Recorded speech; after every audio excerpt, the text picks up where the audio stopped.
네, 오늘 아침에 우리에게 주시는 하나님의 은혜의 말씀은 미가서 2장 1절에서 11절의 말씀입니다. 네, 미가서 2장 1절 11절 교독하도록 하겠습니다. 제가 먼저 읽겠습니다.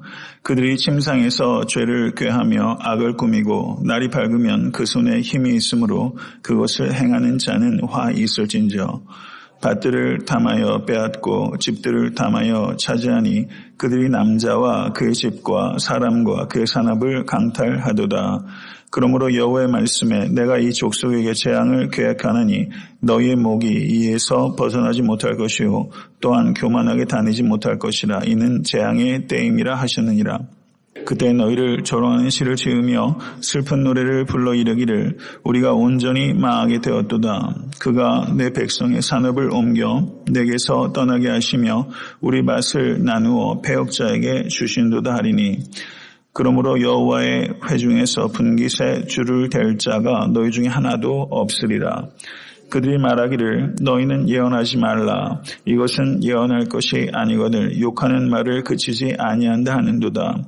너희 야곱의 족속아 어찌 이르기를 여호와의 영이 성급하시다 하겠느냐. 그 행위가 이러하시다 하겠느냐. 나의 말이 정직하게 행하는 자에게 유익하지 아니하냐. 근래 내 백성이 원수같이 일어나서 전쟁을 피하여 평안히 지나가는 자들의 의복에서 겉옷을 벗기며 내 백성의 부녀들을 그들의 즐거운 집에서 쫓아내고 그들의 어린 자녀에게서 나의 영광을 영원히 빼앗는도다. 이것은 너희가 쉴 곳이 아니니 일어나 떠날지어다. 이는 그것이 이미 더러워졌음이니라. 그런즉 반드시 멸하리니 그 멸망이 크리라. 다 같이 사람이 만일 허망하게 행하며 거짓말로 이르기를 내가 포도주와 독주에 대하여 내게 예언하리라 할 것 같으면 그 사람이 이 백성의 선지자가 되리로다. 아멘. 하나님의 말씀입니다. 네, 미가서 2장 1절에서 11절의 말씀은 두 부분으로 나누어져 있습니다. 2장 1절부터 5절까지는 악을 계획하고 실행하여서 가난한 자들의 땅과 집을 강탈하는 자들에게 임하게 될 심판을 예언하고 있고 2장 6절에서 11절은 이러한 심판의 예언을 거부하는 이들에 대한 그 미가의 반격이 기록되어 있다 이렇게 볼 수 있습니다. 2장 1절에서 2절을 보게 되면 악한 부자들의 죄악성을 폭로하고 있습니다. 2장 1절을 한번 보시죠. 그들이 침상에서 죄를 꾀하며 악을 꾸미고 날이 밝으면 그 손에 힘이 있으므로 그것을 행하는 자는 화 있을진저. 예언의 언어입니다. 그런데 얼마나 기가 막히게 표현하는지 모르겠어요. 이 악한 자들이 낮에만 악을 꾀하는 것으로 그치지 않는다는 것입니다. 악한 자들이 심지어 침상에서도 죄를 꾀하고 악을 꾸민다라고 말하고 있는 것이죠. 참으로 그러한 것 같습니다. 잠자리에서까지 악한 일들에 대해서 도모하는 이들이 세상에 참 많습니다. 자신의 부를 축적하기 위해서 얼마나 집요하게 노력하는지 몰라요. 이런 악한 자들이 심지어 창의적이기까지 합니다. 그래서 어떻게 해서든지 부를 증식할 수 있는 그런 묘수를 이 악한 자들이 찾아낸다라고 말하고 있는 것입니다. 그런데 그들은 계획만 하지 않습니다. 날이 밝으면 이라고 표현하고 있는 것을 보시죠. 이 사람들은 미적거리지 않습니다. 악한 자들이 얼마나 기민한지 몰라요. 이들이 기민하기까지 하면 참 무서운 것입니다. 문제는 또 거기서 그치지 않습니다. 이들이 힘이 있다라고 말하고 있습니다. 그 손에 힘이 있다. 이들의 악한 자들의 계획이 탁상 공론에 지나지 않고 그들에게는 그 악한 계획을 실현할 수 있는 모든 힘이 있습니다. 경제적인 힘이 있고 정치적인 힘이 있고 사법적인 힘이 있습니다. 어떨 땐 초법적인 힘도 있습니다. 이것이 요즘 우리가 눈으로 보고 있는 사회적 현실 아닙니까? 그래서 2절의 말씀을 보시면 밭들을 탐하여 빼앗고 집들을 탐하여 차지하니 그들이 남자와 그의 집과 사람과 그의 산업을 강탈하는도다 라고 말하면서 이 부유한 자들의 모든 악행의 근원이 탐심이 있다고 말하고 있는데요. 밭들을 탐하고 집들을 탐한다. 이 부동산 아니겠어요? 그러니까 계속 사실 이제 부동산을 통해서 재산을 증식하는데 그것이 가난한 자들을 핍박하면서 이 밭을 빼앗고 집을 빼앗는 행위들에 대해서 지금 고발하고 있습니다. 민수기 36장 7절을 보게 되면 그리하면 이스라엘 자손의 기업이 이 지파에서 저 지파로 옮기지 않고 이스라엘 자손이 다 각기 조상 지파의 기업을 지킬 것이니라. 이것이 하나님의 말씀입니다. 이스라엘 백성들은 하나님께서 주신 기업을, 하나님께서 주신 땅을 가나안 이외에는 팔지 못하도록 했습니다. 그런데 그 땅을 팔았다 할지라도 자기 자신이 경제력이 회복되거나 근족 가운데 경제력이 있는 사람이 있으면 그 값을 치르고 원래 소유자로 돌리도록 했습니다. 그런데 자기도 힘이 없고 근족도 힘이 없게 되면 잘 아시는 대로 희년이 되면 이후 여하를 막론하고 그 땅이 원래 주인에 귀속되도록 한 것이 하나님의 율법입니다. 그런데 이 부유한 자들이 이와 같은 율법을 무시하고 각 지파와 가족의 땅을 강탈하는 일들이 이스라엘 가운데 관영하였던 것입니다. 성도 여러분, 오늘 본문의 내용은 탐욕에 대한 이야기입니다. 이 탐욕을 제어하지 못하면 결국은 술수, 계획을 하게 되고 그리고 그 계획이 행동으로 옮겨지게 되고 그 행동을 옮기는 과정에 온갖 거짓말들이 등장하게 됩니다. 그리고 힘없고 죄 없는 사람들이 심지어 죽임을 당하게 되는 것입니다. 이것이 북이스라엘과 남유다의 문제였고 가장 대표적인 것이 아합 왕이 나봇의 포도원을 빼앗은 것이 바로 이와 같은 대표적인 예라고 할 수 있습니다. 여기에 보게 되면 밭들을 탐하여 빼앗고 집들을 탐하여 차지한다라고 말하고 있습니다. 힘없고 죄 없는 사람들이 결국은 땅이 없고 집도 없는 사람으로 전락하게 되는 것이다. 이렇게 말하고 있죠. 저는 이걸 보면서 이게 무슨 신문 사설 같은 느낌이 드는 거 있죠. 이것이 공중에 붕 떠 있는 얘기가 아니라 이 신문 사설 같아요. 이것이 이 성경시대에 국한된 것이 아니라 지금 우리 눈앞에서 벌어지는 현실과 무관하지 않다. 전 개인적으로 그런 생각이 얼마나 실제적인지 모르겠습니다. 힘없고 죄 없는 사람이 땅 없는 사람이 되고 집 없는 사람이 되고 있고 이것이 악한 사회 구조로 인해서 희생되는 사람들이 있습니다. 제가 누차 말씀드리지만 가난의 원인이 개인의 게으름과 악의 원인일 수 있지만 사회 구조로 인해서 가난할 수밖에 없는 구조적인 악도 분명히 있다는 것이죠.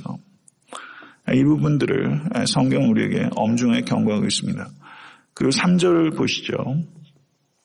그러므로 여호와의 말씀에 내가 이 족속에게 재앙을 계약하나니 그러므로라고 말을 하고 있습니다. 악한 이의 행실이 반드시 인과적인 결과를 가져오게 될 것이다. 인과관계가 있다는 것을 하나님께서 말씀하고 계신 것입니다. 하나님은 선하신 분이십니다. 믿으십니까? 이 선하심은 궁극적인 선입니다. 이 땅에서는 악인의 형통이 있지만 그들은 궁극적으로 심판당하게 될 것입니다. 이것에 대해서 하나님께서 그 인과관계에 대해서 분명하게 여기에서 말씀을 하고 계신 것이죠. 그런데 여기서 보게 되면 여호와의 말씀에 내가 이 족속에게 재앙을 계획하나니라고 말씀하고 있습니다. 1절 말씀을 보시면요. 그들이 침상에서 죄를 꾀하며 악을 꾸미고 그러니까 악한들은 침상에서 악을 계획하는데 하늘에 계신 하나님께서는 천상에서 그 악인들을 재앙을 내릴 것을 계획하고 계시다. 이게 얼마나 엄청난 말씀인지 모르겠어요. 침상에서 악을 계획하는 인간들과 천상에서 그 악인들에게 징벌을 계획하는 하나님. 간담이 선언하는 말이 아닐 수 없습니다.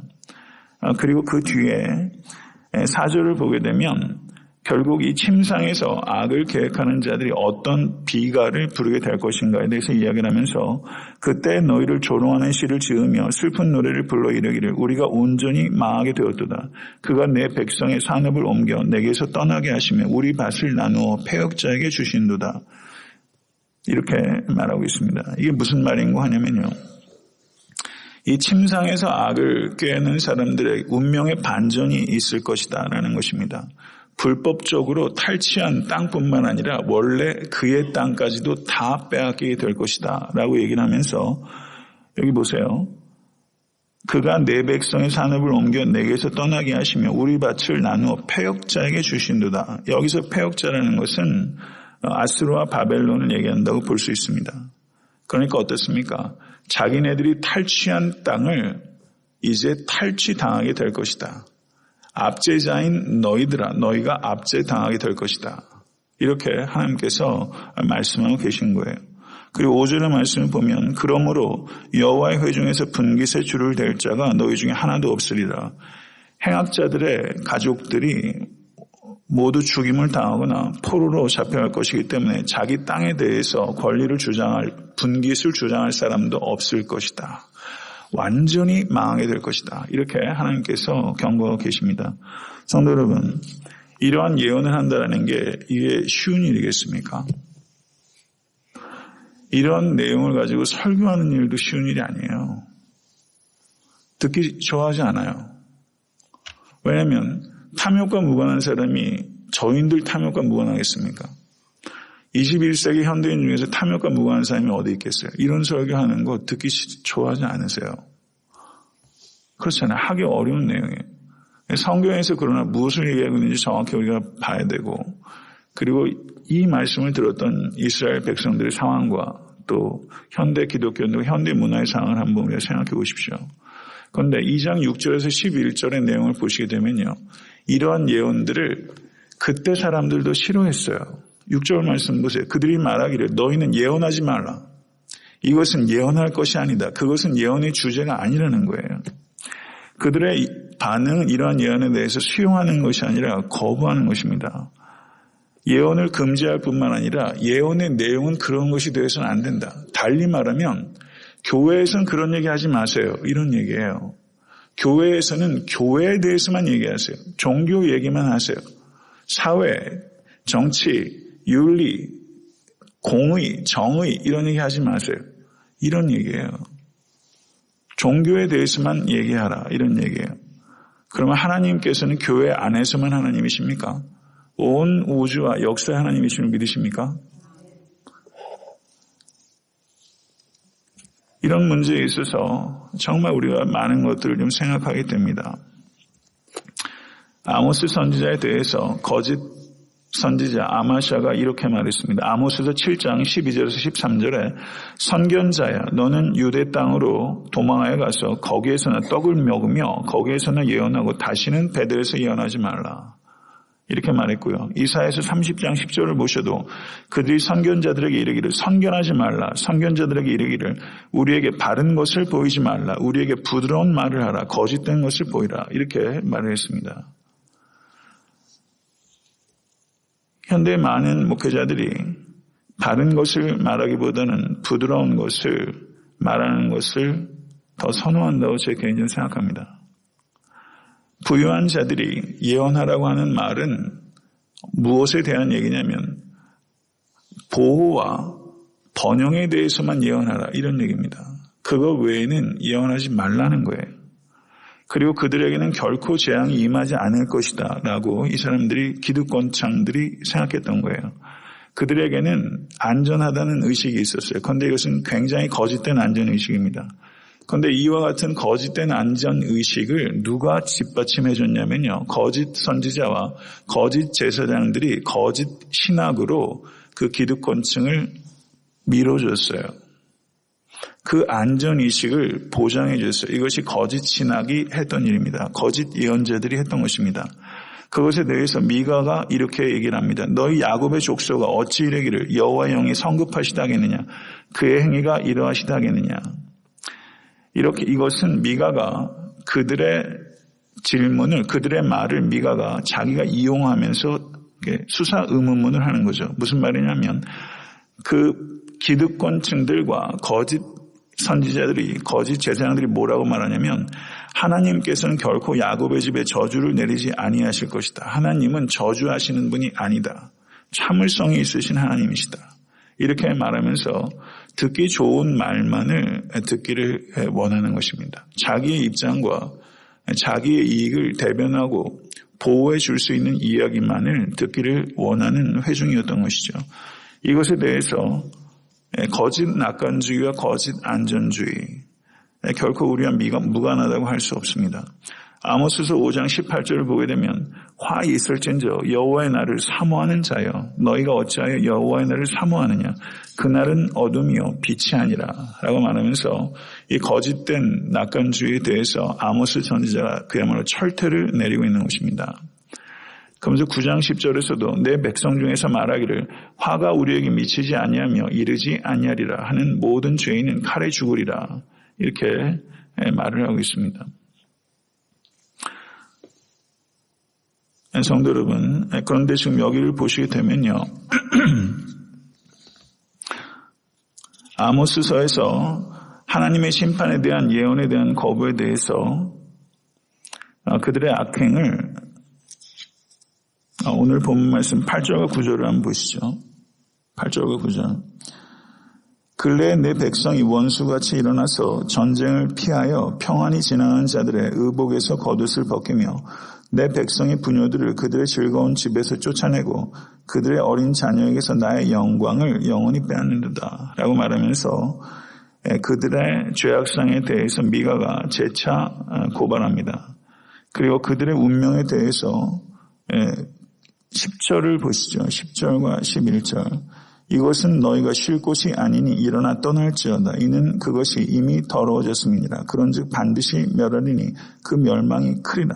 사람이 만일 허망하게 행하며 거짓말로 이르기를 내가 포도주와 독주에 대하여 내게 예언하리라 할 것 같으면 그 사람이 이 백성의 선지자가 되리로다. 이렇게 말을 하고 있습니다.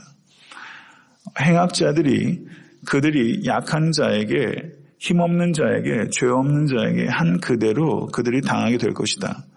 그들이 탈취한 그곳에서 쉬지 못하게 될 것이고 그곳에서 떠나게 될 것이다. 이렇게 재차 미가가 이야기를 한 것입니다. 행악자들의 범죄를 경고하지 않고 그들의 범죄를 지지하는 거짓 선지자들이 항상 세상에서는 환영을 받습니다. 그리고 거짓 선지자들은 하나님의 뜻을 깨달을 수 없도록 많은 사람들을 혼수 상태로 끌고 갑니다. 그래서 오늘 본문은 부유한 자들과 종교 기득권층들이 얼마나 결탁하고 할 수 있는지에 대해서 이야기를 하고 있는 거예요. 이러한 일들이 현대사회에 현저하게 반복되고 있습니다. 한국 사회에는 특별히 이런 문제가 더 심화되고 있다고 생각됩니다. 기독교가 약자를 보호하고 대변하는 입장에 있는가 아니면 강자와 결탁하고 강자와 공생하고 있는가. 교인들에게 물어볼 필요 없다고 생각해요. 세상 사람들한테 물어보면 답이 나와요. 기독교가 누구랑 같이 있는가 하는 부분에 있어서 기독교가 너무 부당하게 세상에 비판을 받고 있는 부분이 있고 참 잘하는 측면들이 있지만 잘하는 것은 항상 얘기가 안 되고 못하는 것만 얘기가 되고 있지만 이 질문 앞에 던지게 되면 한국 기독교가 약자를 보호하고 대변하고 있는가 아니면 강자와 결탁하고 공생하고 있는가 이렇게 질문을 좀 단순화시켜서 묻게 되면 어느 쪽이 더 많다고 생각하세요? 제 개인적으로 후자가 더 강하다고 생각해요. 이런 부분이 이 종교 기득권층과 이 종교가 기독교가 결국은 약해지려고 하는데 더 낮은 곳으로 가려고 하는 노력을 해야 되는데 더 높아지려고 하다 보니까 권력과 유착 관계가 맺어지게 되는 것이죠. 이런 부분에 있어서 항상 깨어있는 여러분과 저 그리고 교회가 될 수 있기를 간절히 바랍니다. 그러므로 땅에 있는 지체를 죽이라. 곧 음란과 부정과 사욕과 악한 정욕과 탐심이니 탐심은 곧 우상숭배니라. 성도 여러분, 집요하게 내가 욕구를 가지고 있는 그 대상이 결국은 그것이 우상이 된다는 경고입니다. 10계명의 제일 마지막 계명은 무엇입니까? 내 이웃의 집을 탐하지 말라. 10계명의 첫 번째 계명은 무엇입니까? 나 외에 다른 신을 두지 말라. 이 두 가지가 같은 거예요. 나 외에 다른 신을 두지 말라. 그런데 10계명의 제일 마지막은 탐심을 버리라라고 말하고 있습니다. 결국 무엇입니까? 이 두 가지가 같은 거예요. 요즘 우리에게 있어서 우상은 무엇입니까? 결국 탐심입니다. 우리는 아무것도 가지고 이 땅에 오지 않았습니다. 그리고 아무것도 가지고 갈 수 없습니다. 적신으로 와서 적신으로 간다는 것을 기억하실 수 있는 여러분과 제가 될 수 있게 간절히 바라고, 모쪼록 탐심을 다스리시고 감사하는 마음으로 살아가시고 물질을 주인 삼지 마시고 오직 하나님만 주인 삼으시고 물질의 복도 받으시되 그 물질이 여러분을 통해서 아름답게 선용될 수 있는 나눔의 삶을 살아가실 수 있게 되기를 간절히 축원합니다.